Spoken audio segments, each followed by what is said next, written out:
आयुष के पापा के लिए लाई थी ये, सिकुड़कर आयुष के नाक का हो गया है। हमारी खूबसूरत साड़ी का तो रंग ही उड़ा दिया। इसीलिए अपनाए सही डिटर्जेंट 2 डाला का एडवांस फॉर्मूला, जो दे कपड़ों को नई चमक और साथ ही सिकुड़ने से बचाए, चले ज्यादा और पैसे बचाए। इसीलिए अब से जो धोए।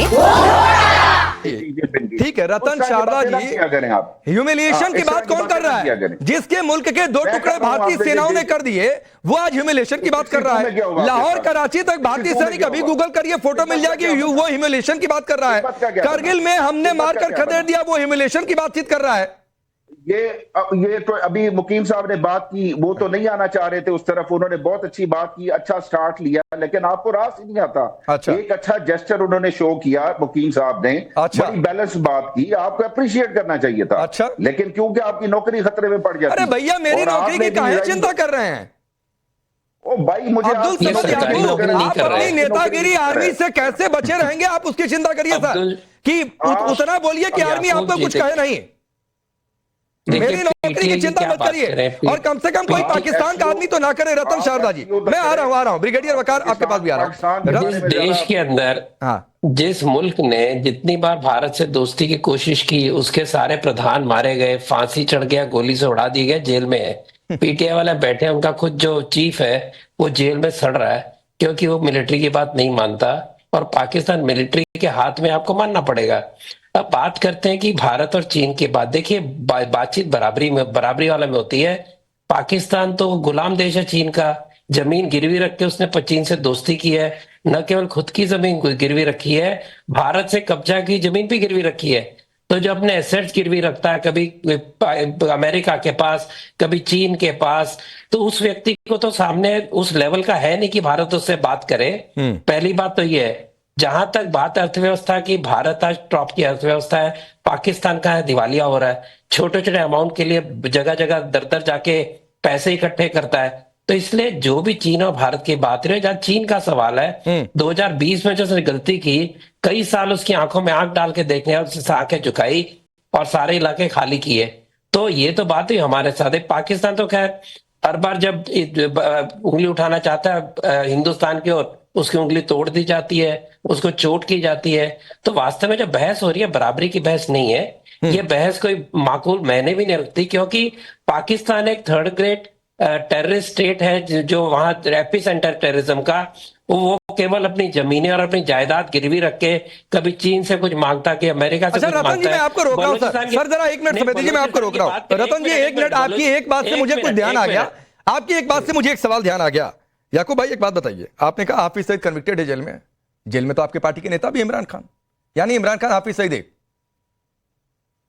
देखिए अगेन, अगर आप पाकिस्तान के इंटरनल पॉलिटिक्स में बात करें तो इसमें कोई शक वाली बात नहीं है कि हमारा, नहीं देखिए कोई शक वाली बात नहीं है कि हम मिलिट्री एस्टेब्लिशमेंट या मिलिट्री की जो ऑपरेशन है हम उसको फेस कर रहे हैं, इसमें कोई शक वाली बात नहीं है। ये एक हमारा एक पॉलिटिकल डायनेमिक है कि हमारी डेमोक्रेसी जो है उस तरीके से मैच्योर नहीं हो सकी, हमारे यहाँ जो है मिलिट्री इंटरवेंशन जो है वो रही है, और ये हमारा एक बहुत बड़ा इशू है। यानी कि हम इस वक्त एब्सोल्यूट पावर किसके पास है? आर्मी चीफ के पास है, इसमें कोई दो राय नहीं है, कोई शक वाली बात नहीं है कि ठीक है कि जी इक्विलिब्रियम जो पावर का है, जो पावर की असल वो है, वो इस वक्त पिंडी है ना कि इस्लामाबाद है, और जो शहबाज शरीफ वहां पे गया वह सब जानते हैं कठपुतली है। और ऐसी नेशंस में जो हमारी फॉल्ट लाइंस हैं या जो हमारे अंदर वो है, उसको हम एडमिट करते हैं कि आपकी जो आपके यहाँ पॉलिटिक्स है या डेमोक्रेसी है आपकी, वो मैच्योर है हमसे। आपके यहाँ चलिए याकूब भाई, इमरजेंसी के अलावा अब एक सवाल, एक बात और इसी में मैं ऐड करता हूं।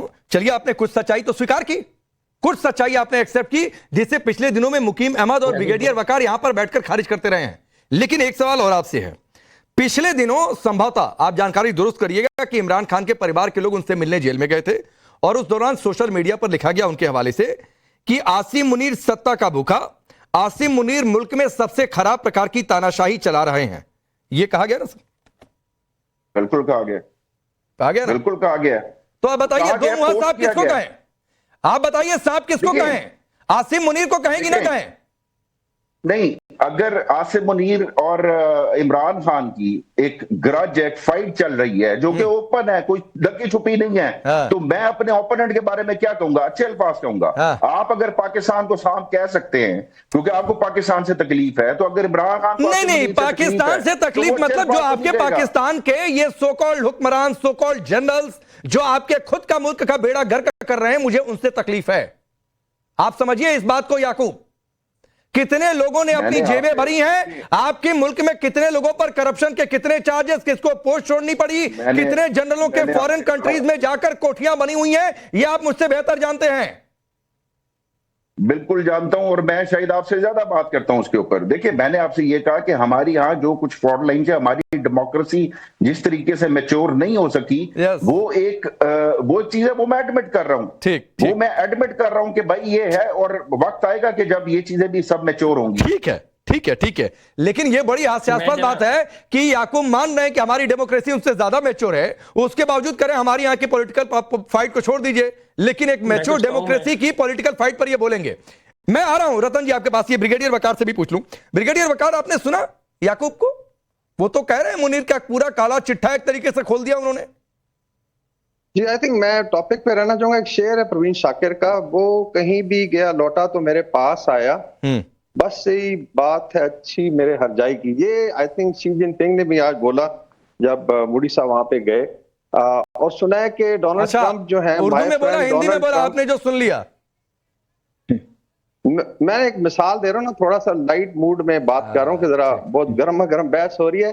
ये है कि जब कहते हैं लॉर्ड के बुद्धू घर को आए तो उसको दिखाया जाता है, बड़े सॉफ्ट तरीके से प्रवीण शाकिर ने कहा। अरे सुना है कि माय फ्रेंड डोनाल्ड ट्रंप जो है वो नहीं आ रहे, ये भी एक खबर है। मतलब जूता मारा है ट्रंप साहब ने भारत को, और क्वाड जो है वो आई थिंक भारत की वजह से ऑलमोस्ट स्मैश हो चुका है। तो आपने जो आई थिंक 10-11 साल जूते चाटे हैं अमेरिका के। अरे प्लीज फिर आ गए ना, देखिए अब आपने पिच बदली है।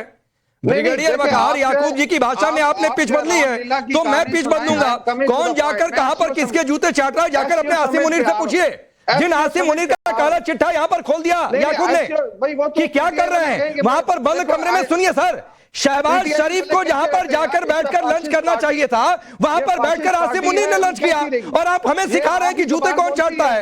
तो सर ये भाषा मत बदला करिए, भाषा बदलेंगे उतना ही पलट कर आएगा। शहबाज शरीफ के विजिट का एजेंडा सुन ले।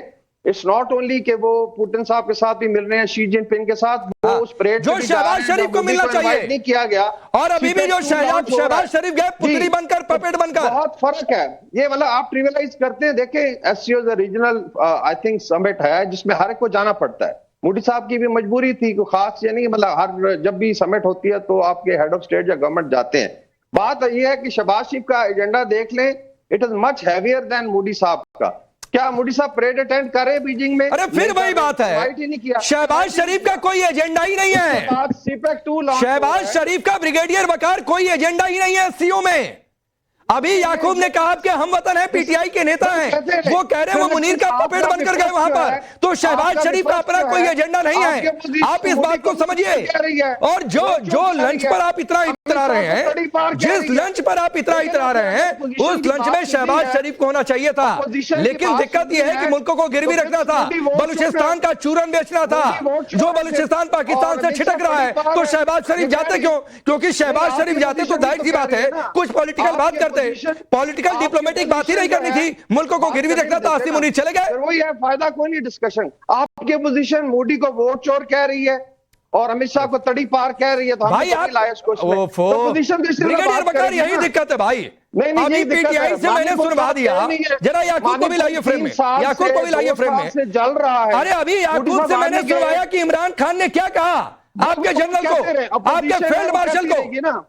तो आप अपनी अपोजिशन की बात सुन लेना, तड़ी पार कह रहे हैं आपके इंटीरियर मिनिस्टर को, अमित शाह को, मोदी को वोट चोर कहा जा रहा है। तो इस चीज को छोड़ें। तो फिर वही बात है ब्रिगेडियर वकार, तो ये पॉलिटिकल लड़ाई है, तो या तो पॉलिटिकल फाइट को आप छोड़ दीजिए।